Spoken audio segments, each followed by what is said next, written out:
26일 0시 기준 대구의 1일 확진자는 24,115명, 경북은 19,551명으로 역대 최다 기록을 또다시 갱신했습니다. 재택치료 중인 집중관리군도 28,000명을 넘어섰습니다. 지방선거 때마다 지역의 대형 현안들이 후보들의 단골 공약으로 다뤄집니다. 이번 대구시장 선거에서도 통합 신공항과 취수장 이전 등 풀리지 않은 현안들이 또다시 부각될 전망입니다. 인구를 늘리기 위한 해법 중 하나로 지자체들이 귀농 귀촌 지원 사업을 펼치고 있습니다. 영천시의 체류형 농업 차원 지원 사업은 벌써 3년째 교육생을 뽑아 운영되고 있습니다. 경북도의 공공배달앱 먹개비가 정식 운영 6달 만에 누적 거래액 100억 원을 돌파했습니다.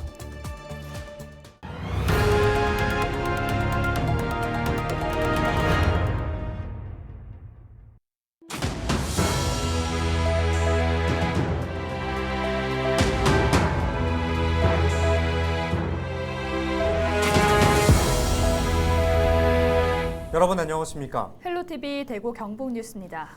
최근 발생했던 울진 산불은 담배꽁초가 원인으로 추정되고 있습니다. 발화 지점에 대한 국가수와 산림청 등의 합동 감식도 시작됐는데요. 화재 발생의 원인 중 하나로 꼽히는 담배꽁초 실화는 전국에서 매년 평균 5,000건 넘게 발생하고 있는데요. 실제 꺼지지 않은 담배꽁초가 대형 산불을 일으킬 수 있는지 확인해보는 실험이 진행됐습니다. 이다혜 기자입니다. 바짝 마른 봄, 야산의 낙엽들을 실험대 위에 소복히 모아놓습니다. 실제로 피우다 무심코 버려진 것처럼 담배꽁초를 낙엽 더미 위에 툭 떨어뜨립니다. 선풍기를 이용해 초속 4m의 바람을 쐬어주고 강풍에 낙엽이 날리는 상황을 가정해 담배꽁초 위를 덮어줍니다. 꺼지지 않은 담배꽁초로 인해 낙엽에 불이 붙는지 확인하는 실험입니다. 담배꽁초 같은 부주의로 인한 화재가 많이 발생하고 있습니다. 그래서 저희가 담배꽁초로 실제로 화재가 발생하는지 실험은 추가 확산을 막기 위해 주변 발화 물질은 제거하고 소방 펌프차 한 대가 대기한 채 진행됐습니다. 담배꽁초를 떨어뜨린 지 21분, 하얗고 가늘게 피어오르던 연기가 점차 갈색으로 변하면서 양도 많아집니다. 이때 발화 지점의 온도는 100도를 훌쩍 넘었습니다. 이내 잠잠하던 낙엽에서 갑자기 시뻘건 불길이 치솟습니다. 불은 바람에 힘입어 금세 깔린 낙엽들을 모두 잿더미로 만들었습니다. 실험 결과 담배꽁초가 낙엽에 떨어지는 것만으로 불이 붙기는 어렵지만 일정한 조건이 갖춰졌을 때 20-30분 내에 불길이 올라오는 것으로 확인됐습니다. 나무 표면에는 쉽게 불이 붙지 않다가 지속적인 열이 내부까지 도달하면 숯처럼 불길이 피어나는 원리입니다. 건조한 물질과 그리고 바람, 그리고 열이 축적될 수 있는 환경, 이런 것들이 여건이 모아지면 불이 쉽게 붙는다는 걸 알 수 있었고, 짧게는 한 7분, 길게는 한 30분 뒤에 불꽃이 보이는 그런. 최근 3년간 전국에서 발생한 화재 중 담배꽁초로 인한 실화는 17,000건이 넘습니다. 이로 인해 380여 명이 숨지거나 다치는 등 인명피해를 입었고 재산 피해도 800억 원에 이릅니다. 헬로티비 뉴스 이다혜입니다. 네, 경북 울진과 강원 지역 곳곳을 잿더미로 만든 이번 대형 산불은 방화와 사소한 부주의가 원인으로 지목되고 있잖아요. 네, 최초 발화 원인은 그렇지만 피해를 키운 건 강한 바람과 더불어 겨우내 지속된 메마른 날씨 탓이기도 하지요. 네, 맞습니다. 그뿐만 아니라 산림의 특성도 그 원인으로 꼽히고 있습니다. 어떤 산림의 특성인가요? 네, 바로 소나무가 많다는 점인데요. 이 소나무가 불쏘시개 역할을 한다는 겁니다. 자세한 내용은 이송미 기자의 리포트에서 확인하시죠. 대로변 인근에 있는 숲입니다. 쭉 뻗은 소나무가 빼곡합니다. 대부분 어른키 5배 넘는 높이입니다. 바위 틈에서도 뿌리를 내릴 만큼 척박한 환경에서도 잘 자라는 특성을 가지고 있습니다. 이 소나무가 산불 대형화의 촉매제라는 주장이 나옵니다. 송진을 머금고 있어 불이 잘 붙고 쉽게 꺼지지 않기 때문입니다. 송진에 있는 일명 테라핀이라고 하는 식물성 기름 성분이 불쏘시개 역할을 한다는 겁니다. 소나무에서 묻어나온 이게 송진인데요. 이렇게 나무가 빽빽이 들어선 침엽수림에서 불이 나면 나무에서 다른 나무로 금방 불이 번집니다. 지난 2000년 산림 23,000여 헥타르, 서울 면적의 약 3분의 1 이상을 쑥대밭으로 만든 동해안 산불, 낙산사를 집어삼킨 2005년 양양 산불, 그리고 이번 강원 경북 산불까지 전문가들은 건조한 날씨에 강풍이 소나무 불씨를 춤추게 하면서 삽시간에 대형 산불로 번졌다고 말합니다. 이번 산불이 난 지역의 임상이 산불이 취약한 소나무림으로 구성되어 있다는 점도 중요한 원인 중의 하나입니다. 산림에 남아있는 고사목, 죽은 가지, 낙엽 등 불쏘시개 역할을 하는 산림 부산물도 대형 산불 발생에 큰 역할을 했습니다. 이처럼 소나무 숲이 대형 산불의 매개체로 지목되자 산림을 구성하는 수종을 바꾸자는 제안이 나오고 있습니다. 동백나무나 참나무 같은 활엽수를 심어 화재가 빠르게 번지는 것을 막는 이른바 방화수림을 만들자는 겁니다. 처음에는 소나무를 통해서 그늘을 만들어주고 소나무는 그러면 자기가 살기 위해서 토양 속에다 수분을 보습하는 역할을 합니다. 그럼 거기서 활엽수가 조금 도움을 받아서 어렸을 때는 살아있죠. 우점종 극산림으로 이동시키면, 천이시키면 우리가 흔히 말하는 방화수림이 조성이 되는 거죠. 이와 함께 민가 보호를 위해 숲과 도시 사이에 경계벽을 조성하자는 움직임도 나오고 있습니다. 화마가 도시로까지 덮치지 못하도록 산림과 도심 사이에 나무 없는 언덕 등을 조성하자는 겁니다. 고성 영양 산불 때문에 그래서 여러 가지 이런 의견도 내고 또 전문가 그룹에 있는 것을 그거를 또 행정에 좀 반영하라고 했는데 지금 산불 때문에 특위도 우리가 먼저 구성을 해놓고 그래 예산의 문제가 또 있으니까요. 예, 특위를 구성해놓고. 하지만 수많은 시골 마을 민가가 야산과 붙어 있다 보니 방화벽 조성도 쉽지 않은 상황. 좀 더 멀리 내다보고 방화벽 조성과 수목 변경을 함께 추진해야 한다는 주장이 설득력을 얻고 있습니다. 헬로티비 뉴스 이소미입니다.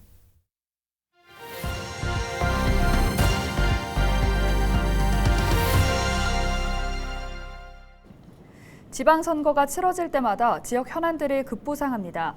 물론 평소에도 이런 현안들의 해법을 찾는 움직임들이 활발하지만 선거철이 되면 많은 후보들이 내가 해결하겠다며 공약들을 내놓습니다. 어떤 공약들은 선거 때만 되면 되풀이되기도 합니다. 그리고 좀처럼 진도가 나가지 않는 경우도 있죠. 왜 그런지 박근수 기자가 보도합니다. 대구 경북의 100년 미래를 가늠하게 될 통합신공항. 경북 군위군의 대구 편입과 맞물려 탄력을 받아야 하지만 좀처럼 속도를 내지 못하고 있습니다.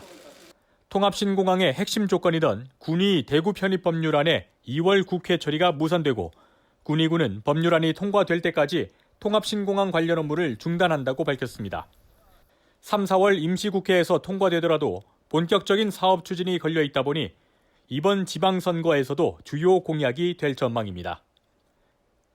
대구에 맑은 물을 공급하기 위한 취수원 이전도 선거 때마다 후보들이 내놓는 공약 중 하나입니다. 지난해 구미시가 조건부 동의를 밝히면서 사태 해결에 실마리가 풀려가는 듯 했지만 일부 시민단체에 이어 최근 구미시의회가 반대 특위까지 구성하며 완강한 반대 입장을 밝혔습니다. 지역 내에서 그리고 지역 간 갈등 속에 이렇다 할 진도가 나가지 않고 있습니다. 이처럼 지역 발전을 위한 대형 현안들이 좀처럼 속도를 내지 못하다 보니 매번 선거 때마다 단골처럼 공약으로 등장합니다. 충분히 타당성을 미리 이렇게 평가하고 검증하지 않고 또 시민적 합의나 이런 것을 거치지 않고 성급하게 정치적으로 추진했기 때문에 생긴 문제가 하나 있습니다. 예를 들어서 취수원 이전 문제도 그렇고 벌써 십몇 년째 이러고 있죠. 통합신공항 이전 마찬가지, 군위군 편입 문제 마찬가지. 대형 현안 위주의 대동소이한 공약 경쟁 속에서 진정한 지역 발전을 가져올 일꾼을 뽑아야 하는 지방선거. 시민들 스스로도 후보들이 지역 현안에 대한 어떤 철학을 갖고 있고 공약은 현실성이 있는지 나름의 기준으로 판단하는 성숙한 유권자로서의 자세가 필요해 보입니다. 헬로티비 뉴스 박근수입니다. 농촌 지역 지자체마다 인구가 빠르게 줄고 있어 걱정이 큰데요. 인구를 늘리기 위한 해법 중에 하나로 지자체들이 집중하고 있는 사업이 바로 도심의 인구를 농촌에 정착시키기 위한 귀농귀촌 지원 사업입니다. 영천시 역시도 마찬가지인데요. 체류형 농업 차원지원센터는 벌써 3기 교육생을 뽑았다고 합니다. 어떤 과정이 준비되어 있는지 홍하영 기자가 살펴봤습니다. 경기도 시흥에서 온 42살 김일석 씨. 20대부터 귀농귀촌을 꿈꾸다 코로나 시국이 길어지며 귀농을 서둘렀습니다. 하지만 막상 귀농을 하려 하자 하나부터 10까지 해결해야 할 것들이 쌓이고 물어볼 곳도 마땅치 않았습니다. 이렇게 난감한 상황에서 문제를 풀어준 곳은 영천시 체류형 농업창업지원센터입니다.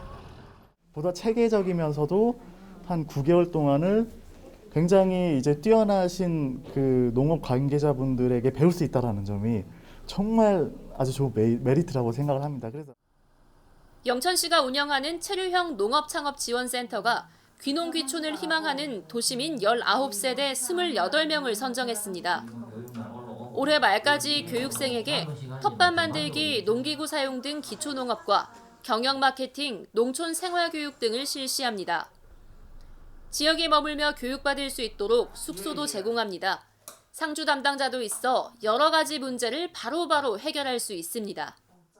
농번기에는 우리 지역에 있는 그 사과, 포도, 마늘, 양파 등 다양한 작물들과 경험토록 하여 영농 비전을 세우고 실행할 수 있는 기회를 제공하고 있고, 귀농 귀촌을 희망하는 은퇴자들의 그 귀농 실패를 줄이고 9개월 동안 체류하면서 다양한 교육을 통해 귀농 귀촌의 이해를 돕고자 이 사업을 추진하고 있습니다. 지난해에는 18세대 23명이 이곳에 머물며 교육을 받았고 현재 4세대 6명이 귀농해 영천 시민이 됐습니다. 다른 지역에서 오신 예비 귀농 귀촌인들이 알찬 영농 교육을 받아 성공적인 영천 정착을 기대합니다. 도시와 지방을 오가는 듀얼 라이프 시대에 다양한 지원책을 마련해서 살고 싶은 영천이 되도록 최선을 다하겠습니다. 올해 입교생의 70%가 영천으로 전입을 마쳤습니다. 지자체의 체계적인 지원이 성공적인 귀농 귀촌과 인구 증가로까지 이어질 수 있을지 관심이 모이고 있습니다. 헬로티비 뉴스 홍아영입니다. 코로나19 하루 신규 확진자 수가 결국 40만 명을 넘어섰습니다. 누적 확진자 수도 762만여 명을 기록해 우리나라 국민 7명 중 1명꼴로 코로나19에 걸렸습니다.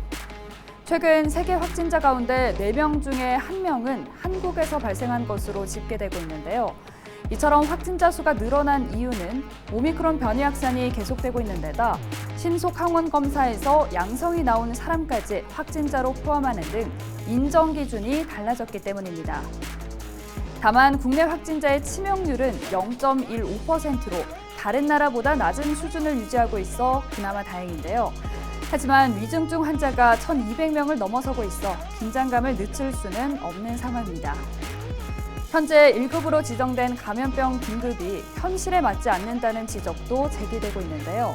현재 시행 중인 사회적 거리두기 조치가 이번 주말 종료되는 가운데 새로운 조정안 발표를 앞두고 방역과 민생의 균형점을 찾기 위한 정부의 고심도 높아지고 있습니다. 데일리 브리핑이었습니다.